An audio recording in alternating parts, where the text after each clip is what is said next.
Sports Podcast.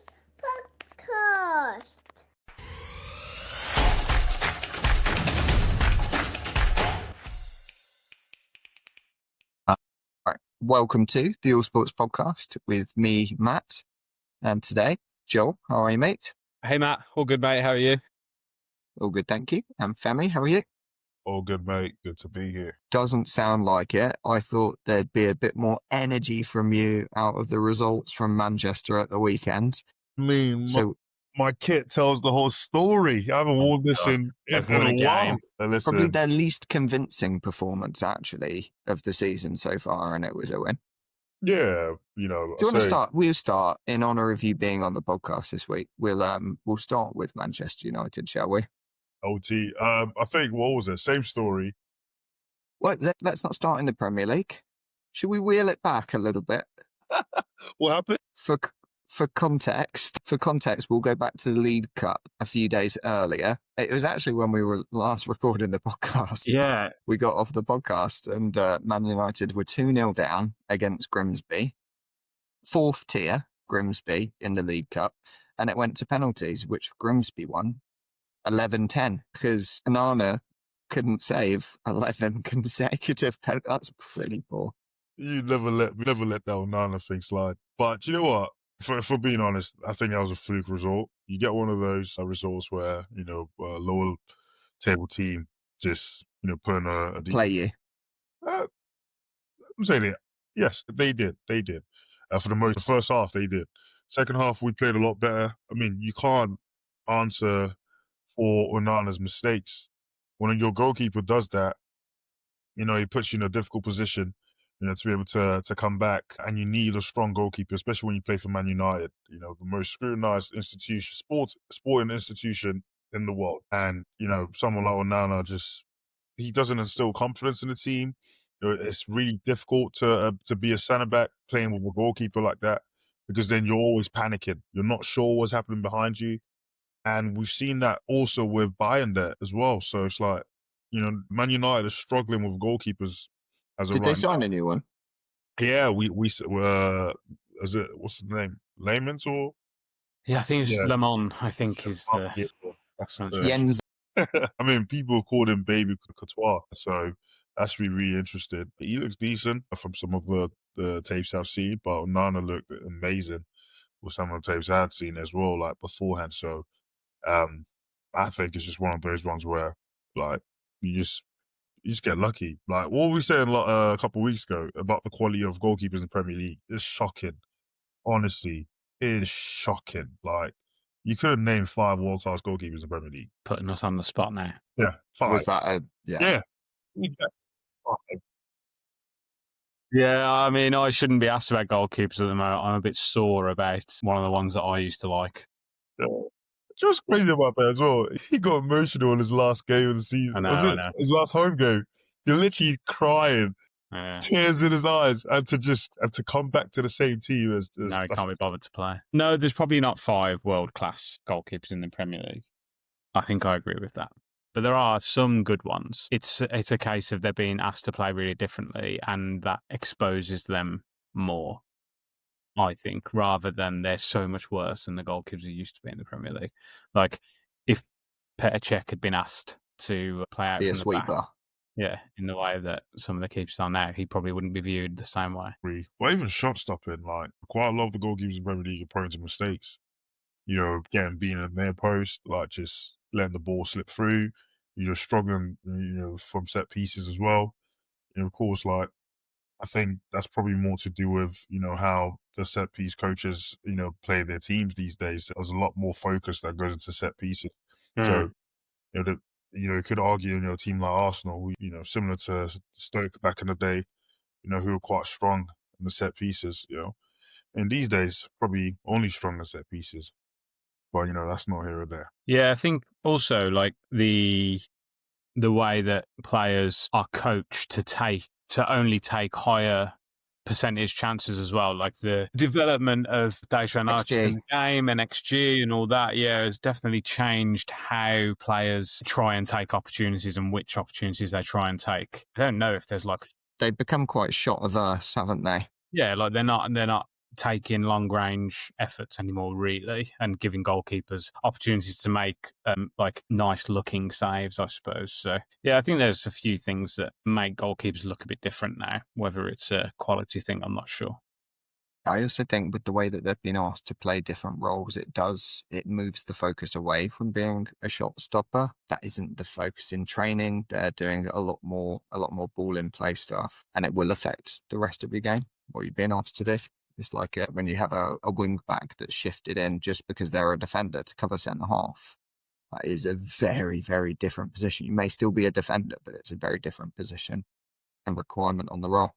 Yeah, I do think that's like generally speaking, but Onana is just bad. Like the United keepers are like Onana and Bayindir. I think confidence is a massive factor, but that's breeding through the team now, and they've had to go and get a keeper. Like this Le Mans thing has been on for a couple of weeks, I feel like, and they've pushed it down the track for whatever reason, and it's gone to today, and they've been and ahhing about whether to pull the trigger on Martinez or Le Mans, and in the end went for Le Mans, which is probably the smarter play. But he is inexperienced, and I do wonder, these players that United have brought in, they won the game on Saturday, so they got there in the end. And Mbeumo looked a bit better, didn't he? Yeah, did. So I think that's a positive. But there's the midfield. They have, in my opinion, they need to get Manu into the team in some capacity, but I don't know if playing in a 2 really suits him. But it doesn't really suit Fernandes. Like, why is it okay to force Fernandes in there, but it's not okay to force Manu in there a little bit, who's maybe a little bit more suited to that role? For 18 months ago, Bruno Fernandes being the most attacking midfielder in the Premier League to now being the highest in defensive contributions against Burnley out of the whole team, including defenders, is insane. Yeah, I mean, you're not getting the best out of an attacking midfielder when you're asking them to do that role. Need him further up the pitch. He works hard, like that is definitely. He really puts the work in, Fernandes, but you want that work to be higher up the pitch, really. Definitely. If it wasn't for the Bruno Fernandes penalty in the 97th minute, and it was a penalty, I wanted it to not be, but it definitely was. But yeah, the 97th minute penalty to sink Burnley is what it took. Really still is papering over the cracks, I think. Not really, but I mean, another day, I'd agree, but I mean, that game could have been over in the first half. Like, it could have been 4-5. In the first half, and we will be talking about a different result. If United could finish, and that's been a big if, for some games now, but I just feel it's one of those seasons where once the goals start coming through, like, they will actually start, racking up some results, and I think they beat City, and I think they beat City real bad. If I'm being honest, I think it could be. Well, we're going to write this down in a bookmark. Bookmark this prediction. You're right about the game of 2 halves though against Burnley, because it was all United until the 55th minute when they scored. But that's the problem, is when Burnley had possession and penetration, they were able to score from it. Man United just looked weak when the other team had possession, and that's the concern. Actually, they finished the game equally strong and just didn't manage to get it across the line. But all right, let's not talk about Man United all night. Who do we want to talk about? Fixtures that mattered over the weekend. What better place to go than Well, that's at the end of the weekend. Brighton. See if we have time for that one at the end. Brighton, Man City. Who saw that coming? We probably called it last week, Joel. We said it was maybe a little bit more. Yeah, Tottenham have maybe turned a corner, but it more looked like Man City of last season that we were seeing. And I think we just saw it again against Brighton. How vulnerable do they look, and unable to create any meaningful chances as well. Yeah, it's funny how we were saying, I feel like we've said in the first 2 weeks are, you want to get to the international break and then you'll have a better feel for where teams are. And yeah, I feel like Tottenham and City both kind of exposed themselves this weekend as maybe not having moved as far forward as it looked like. For City, only in the first weekend, really the other 2 weekends they've been poor. They were poor again. This, like you say, they're just not creating that many chances. Haaland is scoring goals. He's got 3 and 3, but in my opinion, he stifles their ability to create chances a little bit, in the sense of like how he plays, and they're not really adjusting to get the best out of him at the same time, which feels a bit mad to say because he's scored loads of goals since he's been at City, but he doesn't look like this awe-inspiring forward that he did before. Well, in the first season there, he definitely did, but in the last two, and there's obviously we're only a few games in here, but there's just something that doesn't look quite right there. They've got a lot of players bedding in. They did some strange business in January, in my opinion, and TBC on the summer. I think it looks better on paper, but is it what they needed, and have they changed a bit too much? Yeah. I mean, similar to what you said, like they had the right players around them. Kevin De Bruyne, Phil Foden, these are top players who were playing at their very best, and which sort of papered, around the cracks. His hold-up play needs to improve. I mean, Roy Keane said it the other day, I mean, a bit of exaggeration there, but about championship players being better hold-up players than Haaland, but it's just he struggles with the ball. His touch isn't the best, which is mad to say, about such a quality finisher. But in terms of just general football IQ, it's just not the best. He hasn't got the best touch.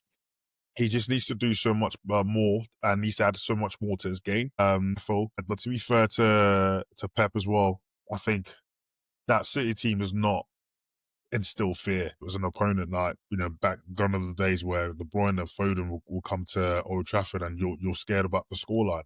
Now Rangers, I know he's a good signing, but I mean, what was it? He posted on his Twitter, season 1, episode 1, like, it's been 3 weeks and Netflix haven't dropped the second episode. Honestly, and he's a quality player, but I think the Premier League is a different beast and it will take some time for him to adjust. But City, I genuinely believe United, and obviously lucky for them, they've got an international break, but I genuinely think United will give them a proper beating. I mean, if you look at their, 3 of their back 5 are Trafford, Nunez, and Kusanov. I don't think any of them are proven. No. Trafford had an amazing season last season in the Championship, but playing in the Championship for Burnley is really different to playing in the Premier League with Man City. I think that they're going to sign Donnarumma today, aren't they? So yeah, that's going to change, but I don't see how he's a replacement for Ederson. Like when you think about him. Is Stones still Stones of the old? Well, he's had a lot of injuries, hasn't he? And he's probably creeping into his early 30s now, John Stones. Yeah. Okay, so still young. His longevity's been impressive, though. Yeah, he's only 31. He's 32 this season. But, I mean, he hasn't really been the John Stones for a couple of seasons now. And I think injuries have probably caught up with him on the whole. Yeah, I'm just like, that is that back 4 of Aït-Nouri, Kusanov and Nunez with Trafford behind them. That's a lot. That is not a City. When you compare, it doesn't instill fear, does it? Compare that with Arsenal and Liverpool. They are way more set, way more experienced, much more physically strong. Like, yeah, there's no comparison. I mean, Rodri's back. I'm so glad that streak is over. That winning streak. He had him. Is that still going? Yeah. Was it? In the Premier League, anyway. Like, he hadn't lost a game in years. We were coming up to. But listen, he had a decent game as well, but he's still, short of match fitness, in my view. Coup, came on, didn't do too much. City looks so different. Like, it's just, it doesn't feel like a Pep Guardiola team for the most part as well. Like, man, he used to have a team of machines. Like, everyone knew their role, everyone was physical. These were brilliant players, who were also technical, who just understood where the other player would be. But now it's like they're kind of just winging it. They're going with the flow. Doku was on the left wing trying to be techie. You've got Cheki, who's now injured. He's out for 2 months. So that's a massive, massive blow for them. But yeah, I think they're going to struggle this season. Like, I really do. Like, I think Pep might be on the hot seat. I was going to say, yeah. Is he at the end of his tenure now with Man City? Is it the end of this season anyway? or Yeah. is it 2 seasons? He signed a new deal, I think, but I don't know. I don't really think they'll ever get rid of him unless they finish outside all of the European places, to be honest. I mean, I think by December they might be bottom half. Like, that wouldn't surprise me. I don't know. I just don't think I truly believe that. Even though I'm looking at this, I'm looking at the team from Saturday. I'm looking at the bench, and I'm like, okay, they've got some experience on the bench. Like, why weren't they using Diaz? I don't know. But then I'm thinking of that experience that's on the bench: Edison, Gundogan, and Akanji. I mean, Gundogan's going Galatasaray. They've all gone today. Yeah. None of them are there as of when we're talking. Yeah. What's the plan there? That's odd. Worrying. Because I think Palace beat them convincingly. Brighton just beat them. Talking about the mid-table teams, Newcastle beat them. They're going to be relying quite highly on like Rico Lewis and Nico O'Reilly playing a lot of minutes and delivering as well. Where is Foden injured again? He's not even on the bench. Never on there for England. Yeah, they got some problems. I think that result, that first weekend performance and result, a bit of a red herring maybe, and it's going to be interesting to see what happens up until January. I might have gone a little early with the Man City Champions prediction. No, Did I pick them to win it as well? I think I did. Nah. Oh, yeah. I picked them to be third. We're going to find out really, really quickly, though, because it is on the 14th of September, the Manchester Derby at City as well. Bro, I'm convinced United put 3 past City in the first half. This United? No, like, they create enough chances to do damage. They What's going create on? enough chances to beat them easily. All they need to do is score. If they score 2 of those chances they've missed, Do you know? What's going on we with had Junior's injury? How bad is that? yeah, I think is it just to probably miss the left out. international break? Yeah, I mean, it's a hamstring. There for more than 2 weeks, that's for sure. So just hoping at least if it's a month, I can live with that. Similar to Saka. Like, I actually hate seeing players go down, man. Honestly, like, I just it's the start of the season. I want everyone fit, not just for United, like for other teams as well. Like, you want all the players fit. Firing. They get into free flow of football. But to start to lose players this early on, it's never encouraging. And obviously, that's where conversations around player health comes first. The amount of games they've been playing, over the past couple of seasons. Arsenal, for example, maybe not Arsenal, but like City. Well, no, really unlucky. First few weeks of the season, Arsenal really hit by injury straight away. I mean, Odegaard and Saka, yeah, that's not great. Well, speaking of Arsenal, And no, Saliba went down. Saliba went out. Yeah, hey, but speaking of Arsenal, over the weekend Go on then. playing Liverpool, I think we're at a stage where conversations need to be had about Mikel Arteta. Like, his style of play is not. I still pick Arsenal to win the league. I still pick Arsenal to win the league just because I think defensively they are just too good. Honestly, Look, going to Anfield and looking to shut Liverpool out, and they did in terms of open play. They relied on an absolute screamer of a free kick from Solskjaer. yeah, but the criticism of Arsenal though, it's like you go into those games. They were going for it. They were not going to concede, and they were going to try and nick a goal. Liverpool this season, we've said it before, they're going to score more than you, and they did. They got one more goal. Whatever. I don't think it was a horrific performance from Arsenal. Yeah. I think it was what was reassuring in it is that they can play a shutout game. Oh, for that real.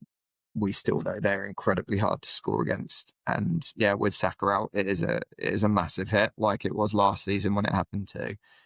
We are relying heavily on him creatively because we're not yet seeing them connected going forward with the new additions to the squad. And we know it takes time. You've got to kind of just get through with a few scrappy results at this early part of the season before those players can bed in. They now all fly around the world to do international duty for the next 10 days and then they'll be back. So you not actually going to see much development, I don't think, in September in the way that these teams are playing together because they're not getting a lot of training time together. True. Well, I mean, 3 DMs though, I think, like, that is excessive. Like, you're essentially going there to park the bus. Eze should have started the game, I think. Martinelli is struggling, seriously. He is struggling. And some of the decisions he's making as well, just poor judgment. I think you definitely should have signed the left winger.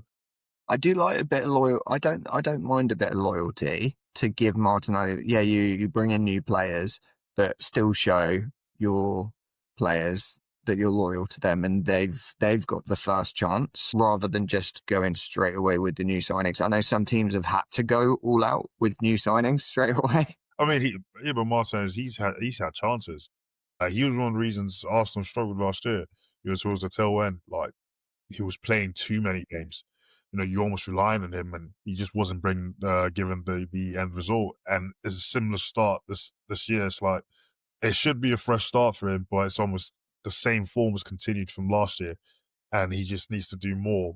And sometimes it's just easy decisions. Like he's making he's choosing to dribble when it's time to pass, and choosing to pass when it's time to be his man. It's like, mate, at this stage, playing for the Arsenal, like you just got to be a lot better than that. And Eze, I think, would have brought in some proper quality to the team, just in regards to his passing, how he carries the ball, just his IQ's understanding of the game. Like a brilliant player. I think he should have started, and he could have definitely unlocked that Liverpool defense. And it's not, truth be told, it's not a great defense. Like they've conceded, 2 to Bournemouth, and they've conceded 2 to Newcastle. So I believe they were there for the taking. Arsenal definitely sat back and I think went for the wrong strategy heading into that game. I don't really think that they did. I think, yeah, it's 2-1. true. 2-1. Sorry, Femi. It's true that Liverpool have looked vulnerable, and maybe Arsenal didn't exploit that enough. But Liverpool have also scored 7 goals in those 2 games as well. And I don't really blame Arteta for going there and trying to keep it tight. That's where Arsenal's strength is. I agree with Femi on Martinelli. I think he really struggled last season. And I think if they had been able to, they would have sold him this summer, especially with bringing in Madueke and Eze. I think Martinelli's behind those 2. They've got Nwaneri as well. So those 3, Saka, Madueke, Eze, plus Nwaneri, I think is enough. Don't really think Martinelli still needs to be there, but maybe they couldn't find a buyer, or they didn't think it was the right time, or whatever. But I think spotting the right time to sell is a skill, and some clubs get it right, some clubs don't. I wonder if that one, they're going to get the timing just a little bit wrong. But yeah, I think that maybe the selection of Moreno was a bit too big of a stake in the ground of like, this is how we're going to play. And maybe that set the mentality of the Arsenal side to be, okay, we're just going to avoid defeat here because it's early in the season. And if we can get away from here with a point, we don't have to come back, and that's it. But like you say, fine margins. I think, was it 22 games before this one that Arteta and Arsenal were unbeaten against the traditional Big Six? His strategy works, I would say. They probably don't, they don't win many of them, but it's really important not to lose these games. And his strategy over that period has shown that they don't lose many of them. So I think he'll probably stick with it. Ultimately, this was a tough time to play this fixture, probably for both teams, going into the international break, not being completely set. Arsenal with their injuries in the end as well. So I don't think it'll be defining for the season. But yeah, Liverpool have got an advantage now, I suppose. Both the teams have had very heavy transfer windows. Lots of change, yeah. And Liverpool obviously getting their man today. It's been a goer. It's been a goer the whole time. It was just going to be, how long could Newcastle hold out before getting the cash? And they've obviously settled for this big German centre forward that isn't Isak, but is going to paper over the cracks before they actually spend a little bit more money by the sounds of it next summer. So he's going to be a bit of a holding player for them until they get their big signing next season. So he should get some goals, but don't expect him to be prolific at all. Who, the German? I'm not going to try and say his name. I don't know what it is. Volstad? Okay, we both. I'm not going to try and say his name. We both say names similar, so maybe that's He's fine. a player, though. He's a the Euros under 21s, he performed really well. And Bayern one of You them. can't. That's So not a somebody said that benchmark. to me. That's not a benchmark. Somebody said that to me the other day, and he's 24 in February. So I think we should go easy on that. Thank you. He looks interesting. I'm looking forward to seeing him play because he's completely unique. Like he is. he's a Well, I say unicorn. completely unique, but he's basically Peter Crouch. Yeah. No, but he's not. Peter Crouch is not as techie. Peter Crouch was techie, mate. Nah, this guy is. Okay, yeah. You didn't watch. You're too young. You didn't watch Peter Crouch in his heyday. Don't. Come on. Not as techie. No, they're not. Come on, mate. Like this guy. Yeah. The Wallstad is more of a dribbler, I think, than Crouch. Yeah, What are you talking about? Like that. But Crouch didn't need to dribble. It's begs the question, like when Crouch went to Liverpool from Southampton, how much would he have gone for in this day and age? If that move was happening now, what price would he be? But yeah, I don't know. So yeah, transfer windows though. I don't care how much you pay. Getting Isak is a good deal. Brilliant deal. Yeah, they got him eventually. Doesn't look like they're going to get Gueye from Palace, and those two have behaved quite differently over this summer, haven't they? And I wonder how much of, Isak has been steadfast. There has been no wobbling from him and his camp for months. I think there was a real crossroads last week. There was some chat that, Isak and the Newcastle hierarchy were talking, and it was, a discussion around reintegrating him into the squad, trying to keep him, trying to get him to sign a new deal, probably trying to sell the project a little bit more to him, making overtures that he could go next season under certain conditions. Whatever they were trying to do, that was probably an important moment. And or do you think that was pure marketing to get the price bumped up from Liverpool? Well, they haven't got the price that they wanted, so no. 125 million is not bad.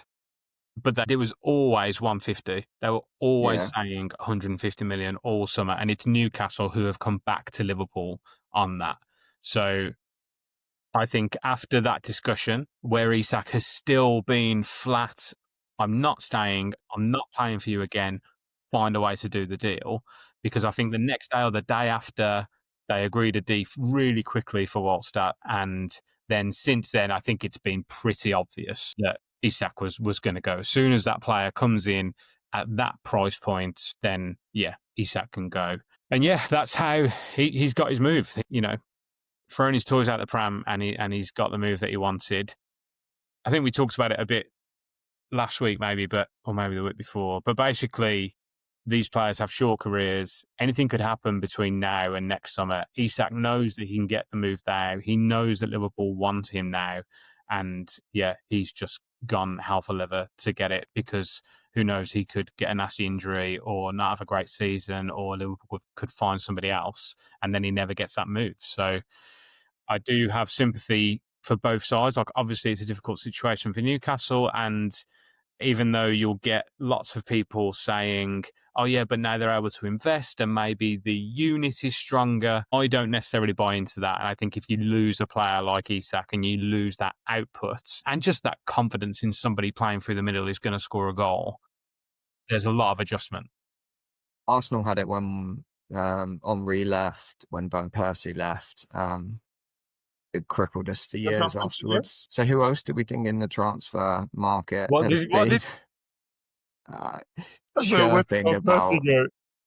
Chirping about United getting Van Persie. But that's not the transfer window we're talking about. It's this one. Listen, I mean, the signing of the season, like, at this point. Do you think so? I think if Man City get Donnarumma, that's the signing of the season. What? Then we've got a world-class player in the Premier League. I mean, we'll see about that. If he's asked to play with his feet, he might look like a bit of a clown. But I mean, we forget he is prone to loads of mistakes as well. Come on. PSG are actively trying to get rid of him. They were trying to get rid of him because he makes so many mistakes. For Donnarumma. What was I going to say then? That's how what Isak does, unlocks some FPL opportunities. I mean, yeah. There's Players so far that have come in. So Liverpool, Ekateke, you'd say, yeah, good sign. He's started well and hit the ground running pretty much. Obviously, against Arsenal is going to be a challenge against that back four. Wirtz, now people are starting to question a little bit. Frimpong and Kerkez. That's a bit silly. Frimpong and Kerkez incredibly not defensive at all. They're just wingers. You've just got extra wingers playing behind wingers. Yeah, I think Kerkez was better yesterday. Yeah, he was. But yeah, basically Isak is going to be. He's been going down in price a little bit, so he's 10.4 million now. So you've basically got a 14 million pound option at Liverpool, who's not 14 million pounds. So you don't have to gamble on Haaland or whatever.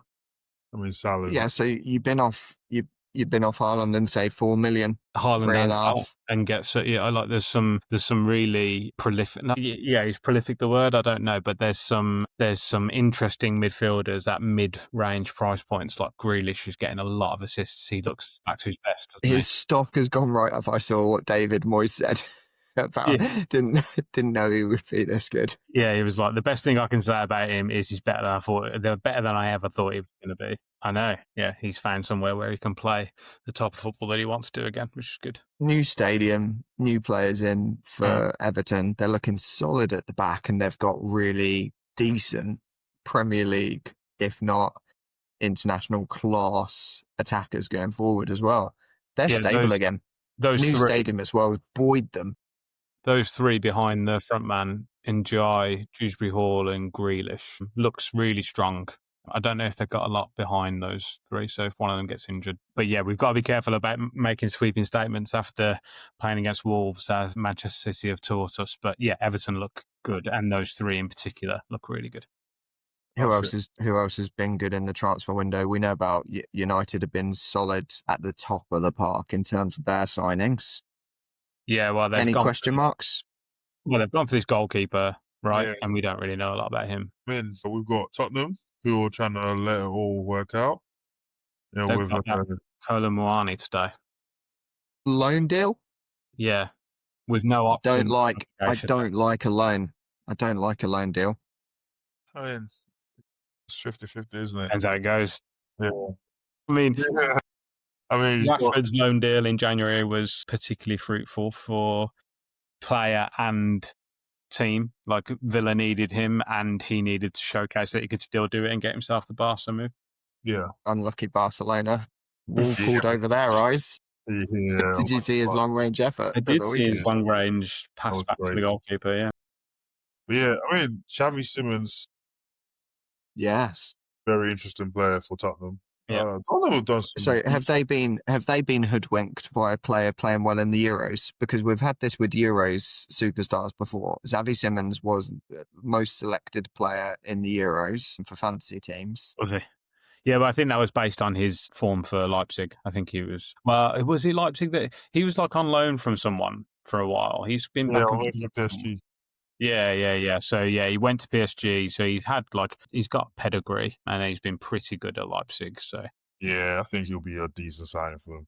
They're pretty stacked now, Tottenham, in those wide positions. I'm thinking they've got Odegaard, he's kind of back up, right? And then they've got Kulusevski still to come back in. And they've got Xavi Simons. Kudus has been pretty good, although I heard on Saturday it wasn't great. They've Brennan Johnson, who's, he's scores goals, doesn't he? He's got good output. Yeah, he was great on Saturday as well. Solanke, Richarlison through the middle, so got options. I think Tottenham, reality is settled in. You go into that game and you get your first shot on target. It was set in the 70th minute. Now reality is really settled in for that team, and Thomas Frank has a job in his hands. Bournemouth are really good though. Yeah, of course, but you're home. Yeah. If they want to be challenging, then they're going to have to improve, and they're going to have to win games against the teams around them at home in order to finish as high as they want to finish, right? But yeah, I think Bournemouth have looked really strong in the first few weeks, considering the players they've lost. They've lost 3 of their 4 starts in the back line from last season, so it's really impressive that they've just kind of hit the ground running. Rala has done an amazing job. Yeah, he's been brilliant as a manager. Semenyo's just, whew, what a player. I'm surprised Arsenal didn't go for him. I reckon you would have maybe to tempt Bournemouth into a 70 million deal. Yeah, he signed a new deal pretty early in the summer, didn't he? Kind of put Yeah. speculation to bed. I wonder if he's got a bit of a release clause in there or some kind of agreement about next summer. I told you about Petrovic. He's a keeper. He's solid. Okay, don't shake your head. The stats are there. Yeah, that was very dismissive. I'm sorry about that. Top saves in the Premier League, and yet another clean sheet. Looks very, very solid, commanding in the box. He's the sort of keeper I'd be happy to have. It's not Right? happening. Is that elsewhere in the transfer window? Chelsea obviously really, really busy as usual. Yeah, what have they been doing? So Jackson's gone in the end. Yeah, today. He's still gone to Bayern, but that's like so good at selling. It's incredible. They've got It's a loan. Obligated 70 million. It's a loan that's permanent. Like it's mandatory permanent for a certain amount of appearances. Yeah. What? So that's a pretty much done deal. That's a sale. 60 million loan for 65 million obligation to buy. Like Chelsea are the ultimate sellers. To even sell what's his name to Everton. What's the centre mid that played for Leicester? Drewsbury Hall for 35 mil. I'm pretty sure, and he barely got a game for Chelsea. You know what? Like it's incredible. Like how do they get away with this? Like, the two that shocked me, and I can't think of the second one now, but the one that I can remember is the guy who went to Villarreal. His name's like Renato Vega. Yeah. Renato Who is Vega. that guy, and how are they getting 30 million for him? Hey, Arsenal, Chelsea, like they must be doing something. Like it's absolutely nuts. Oh. Like he comes to Chelsea, he plays like one Premier League game. Yeah. They double their money on him. Yeah. How? Yeah, I really don't know. Fishy's going on there. Well, there is genuinely something fishy going on because they've got this Blueco company that owns Chelsea and Strasbourg, and they've shipped Ben Chilwell to Strasbourg today. So they've basically so they've basically got his wages off the books now. So his wages are on Strasbourg's books, and that doesn't relate to Chelsea, and he's probably on six figures. So it's just there's something very, very dodgy about it that I don't know enough to talk confidently about, other than it just I smell a rat. Counter 101. Villa have been busy as well. We should probably talk about them. Have they been busy enough? I think so, probably. They've got attacking reinforcements in. I mean, they haven't been announced yet, but they're going to get done. Sancho on loan from United, which I was particularly upset about this morning. But as the day's gone on, and Harvey Elliott looks like he's coming from Liverpool, which is way more palatable. 22 years old, looks like it's an obligation to buy for 35 million. So yeah, that's much more the type of player that you want to see coming in. But mate, I mean, I didn't love the Rashford deal when that happened in January, and that worked out pretty well. So maybe they can do something similar with Sancho. And he's the type of player who needs the right environment. Now, I'm not saying that Villa is a brilliant environment at the moment. It was borderline depressing yesterday, watching Crystal Palace completely dismantle them. And they've got big problems by the looks of things of their own creation throughout the transfer window, where they've tried to get some of the important players who have contributed a lot over the last few years. They've tried to sell them. And Ramsey has eventually been sold. I think that has put a lot of noses out of joint in the squad because they don't want to see good players go. They want to see people who are contributing being rewarded for that. And I don't think the contract that they offered to Ramsey recognised his importance to the side. And that upsets people. He's a popular member of the dressing room. So I think that's put a few noses out of joint. Kins was basically touted around. Emi Martinez has been touted Is this all around. just because of your financial constraints? They need to raise funds. They need to, in the way that Chelsea do, in the way that I spoke about with Martinelli and Arsenal, you've got to sell players at the right time. You've got to keep this constant churn of players going because that feeds your bottom line. If you sell a player this summer, all of that profit is banked this summer. And if you sign a player this summer, you spread that cost over 5 years. We all know that.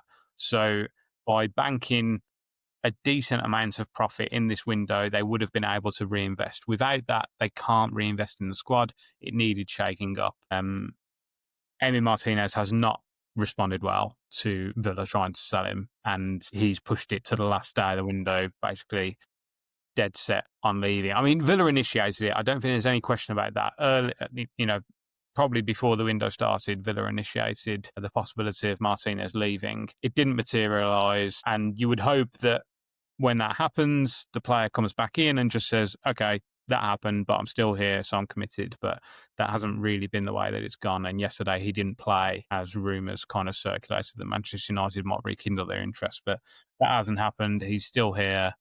So it'll be interesting to see if he remains, because the Turkish window is still open and the Saudi window is still open. But I can't really see Villa sanctioning a sale when they can't bring in another keeper. So he probably stays, and we'll see how that goes. But they were really bad on the pitch yesterday, really bad, and they need some fresh impetus in the side. You would hope that Elliott and Sancho can provide that, but who knows? I still don't know where the 44 goals is coming from.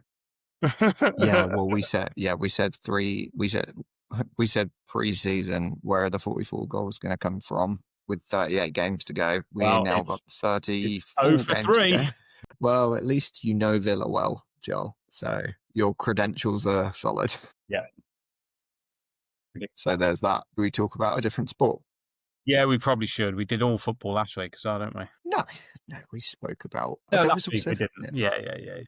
We were very, very well behaved last week with a couple of other touches on sport. So the US Open rumbles on. American football starts next week, so should be fun. Okay, I'm talking about the US Open tennis. You can cut this bit out if you want, but I love these like random deals that just happen on deadline day. Not a sniff of this happening previously. Nottingham Forest have just signed Zinchenko from Arsenal. Crazy, like not a sniff. That's just great. That's done. Well, Arsenal have been trying to get rid of Zinchenko though, and Forest obviously are needing a little bit of strength at the back. I don't know that Zinchenko definitely gives you strength at the back, but he's definitely got the experience. Yeah, that's a good deal for all parties. I think. Don't mind a deal like that. Right, US Open. I feel like Sinner and Alcaraz have swapped. Right now, Alcaraz is more the machine, ruthless. Going through the motion, hasn't dropped a set, and Sinner is just, human. So I say, to be fair, he did play. What's his name? He normally struggles against Dimitrov. Was it Dimitrov or was it Igrov? I can't remember. The last game Sinner played. He played. I don't know off the top of my head. He dropped the second set against him. Yeah, and he normally struggles when he plays against him. When was it? At the weekend? Yeah. Saturday. Sinner. Shapovalov. Yeah, that's the. But lost the first set, yeah. Yeah, he lost the first set. He normally struggles against him. Like they usually have closer games, but listen, for me, Sinner's still a favourite to win. It's been a decent tournament so far. For the British reps, we haven't seen too much. Unfortunately, Draper went out through injury. He was injured, yeah. So it's like, it's not been the best. Yeah. Raducanu out in straight sets, and then Norrie out to Djokovic over the weekend. Got scored by him, didn't he? He did, yeah. In the quarterfinal, Djokovic Fritz is going to be a goal. That's going to be spicy. It's going to be really good. Fritz has now overtaken Jack Draper as world number 4, so he's on the move. Mm-hmm. I think the rankings. I mean, top 2. All good with, but if, for example, what's his name? Top 2 are solid rankings, but everyone else is. You're right, they're interchangeable. Yeah, yeah. How'd you pronounce his name? Zverev. Yeah, Zverev. He's lost early, not early, but he hasn't made it to semi-finals for any of the Grand Slams this year. Yeah, and so how is he top 3? It makes no sense. He's not even. I don't think he's top 5 in the world right now. Just based on form and the fact he's in 3rd place. It's laughable at this point. I think the quality of tennis recently as well other than the top two, like the gap between both of them and the rest is it's huge. It's massive. I feel like it's a little bit like it on the women's side a little bit now with Sabalenka and Swiatek as well. I feel like they're quite similar. Not really. I mean, Coco Golf. I mean, I know she lost today to Osaka. Osaka, but like she did win the first Grand Slam. Like, so I mean, she beat Sabalenka as well. So I think with the women's game, any one of them could win it. If we're being honest, it wasn't as dominated by Serena as it is. It wasn't as single-handedly dominated by one player like it was with Serena. Now with the men's game, we just know it's just Draper and Senna, that's it, and the rest just sort of compete and take a game here and there or take a set here and there, but it's not much competition going on there. It's not as fun. I mean, what's his name? The Russian.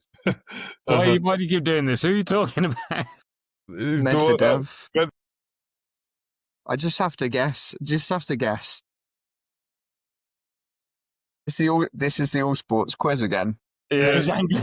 No, I mean, Daniel Medvedev, obviously I know Medvedev, but it's just like, he had the whole tantrum, obviously he smashed his jacket up. That was a crazy game, by the way, with the cameraman. Literally breaking. You have to, like, when you do this, you have to give us some context, play it back for the audience. I thought you guys would know. If they don't just know it off the top of their heads, you're giving a little bit more. I thought you guys knew. Oh, so I was waiting for you. Yeah, I'm with you, but I want you to tell us, tell the story, build a narrative. The only people in the room remember, Femi. Yeah, so it was match point. 17,500 people listening to you right now, Femi. Yeah, so it was match point to I can't remember the opponent's name who he played, but it was match point. It was, I know, when it comes to tennis players, like, the names just go over my head. Normally I remember them, but for whatever reason tonight, it's just not the night. It was a match point, and obviously at this point, you see the cameraman's come on the court, and that's not normally allowed. Like, no one is usually allowed on the court. So, for the most part, it's first serve. The other player's about to take his first serve. The cameraman's come on the court, and now normally the umpire is meant to say, all right, first serve, after the fault, now he's meant to take a second serve. But because the cameraman's come on the court and he's missed his first serve, the umpire said he has to replay it. And this was at match point. So this has now happened, and then Medvedev has gotten annoyed now. He's gone over to the umpire. He's screaming at him, saying that you're not a man. How can you do that? You're not a man. Like, how dare you? And then the fans are going crazy as well, and he's hyping them up. Like, he's got them riled up, and everyone's going crazy. They're not. But the funny thing is, it was against Benjamin Bonzi, but Bonzi was going to take his second serve, but because it then took so long, it was then replay the whole point, and that was the issue. But he was in the right. He was in the right, but it's the way that he deals with it makes him in the wrong. Yeah, because it doesn't matter if you're right. If the way that you deal with it is wrong, you're wrong. He totally used it for his own gain as well. Man, insane. Yeah, like, how the way that he hyped the crowd up.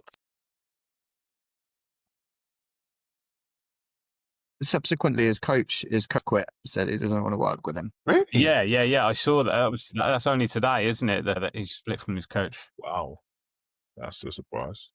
I mean, he's an enigma though. Like, he's that sort of player. Like, he makes tennis interesting. You see a previous winner? Did he win the US Open? Yeah, he did. He has done, yeah. I remember his commentary was like, "I love this guys. More. Yes." I love it. Yeah, it was crazy. He's brilliant. Oh, yes. One of tennis bad boys. He's great. Yeah, we'll see what happens this week. I think that one that you've picked out, is it Djokovic Fritz? Yeah, Djokovic, Taylor Fritz. Yeah, that's the pick of the quarters, I think. And it's matches like that where we will know really if the tide has turned against Djokovic and if he is moving away from being in contention in slams anymore. Fritz being a big home hope and moving on an upward trajectory. Yeah, can Djokovic rally against that? Be interesting. So also in today's sport, we had the European team named for the Ryder Cup, and just rinse and repeat in terms of surnames from 2 years ago at the big European win in Rome, because Luke Donald's gone for exactly the same team, but he has just switched Nicholas and Rasmus, the twins, around. Mhm. So Nicholas isn't playing in this one, and Rasmus gets a go. And it's pretty much gone with world ranking. Aaron Ray has missed out, from what I can tell, that would have been in contention. And has gone instead for like Sepp Straka, who's world number 13. Then you've got 14, 15 in the world as well. So Europe's team looks really strong. I looked at the average world rankings for both teams, though, and the US average is 8.6, and Team Europe's is 15.5. I'm not surprised by that. I would think that the average ranking is often in US's favour, right? Mm-hmm. Absolutely is. So yeah, I'm not that surprised by that. I think Donald's done the right thing by sticking with like known entities. I think there's ready-made pairings in the team that he's selected from previous years. Like none of them. Like, the thing is that the European Ryder Cup team for the last couple have been quite young, I think. So like they're all kind of in their prime still. Were there any like big question marks? I'm looking at the names now. Like Rahm hasn't been great, has he? He's not been great, but he's still kind of there in terms of the world ranking. And Ryder Cup, he's a presence.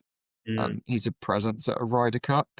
The physical presence of someone like him as well, I think that it does actually speak a lot. And he's a big hitter too. Well, and which counts a lot, especially at Bethpage. It's going to be big hitting is going to be very helpful.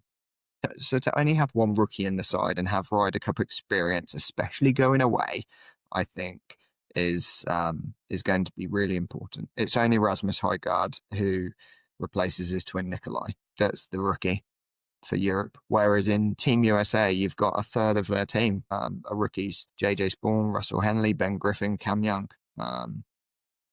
What have they swapped? What have they on world ranking and form?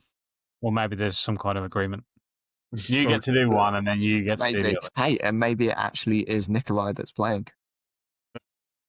How would we ever know? Yeah, and the other thing about Rahm is just that he's won a lot of points in the past, and it's nice to have somebody who's got a lot of Ryder Cup points under their belts. Yeah, I really like the look of the team. There's some question marks. There's some form question marks, aren't there? Fitzpatrick hasn't. He's had a better summer, but I think before the summer he was struggling a little bit. But I still think he's a solid pick.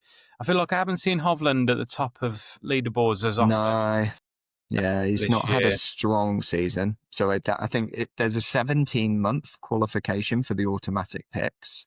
So he's got a lot more of the former in the 17 months. Yeah, the early points banked. So yeah, I think they're probably the three that you're looking at and thinking their form's not been amazing, but I think they're solid picks regardless. Shane Lowry, just a great person to have about the place, I think, and like him and Rory as a pairing are brilliant. Yeah, you can't complain with the picks that he's made. Ludwig Aberg as well burst onto the scene around the time of the last Ryder Cup. Yeah, I feel like he was a bit of a wild card in the last one, wasn't he? Yeah, he was. Yeah, he was rookie in that one too. Was Sepp Straka and Victor Hovland rookies in that one too, maybe. Either way, they've been on the up since then, except for Victor over the last 6 or 7 months. So excited. End of September, that is coming. If you've enjoyed listening along, you can like and subscribe on Spotify and YouTube. Get in touch with us on email, allsportspods@gmail.com. And we will catch you on the next one. Cheers. Cheers, guys.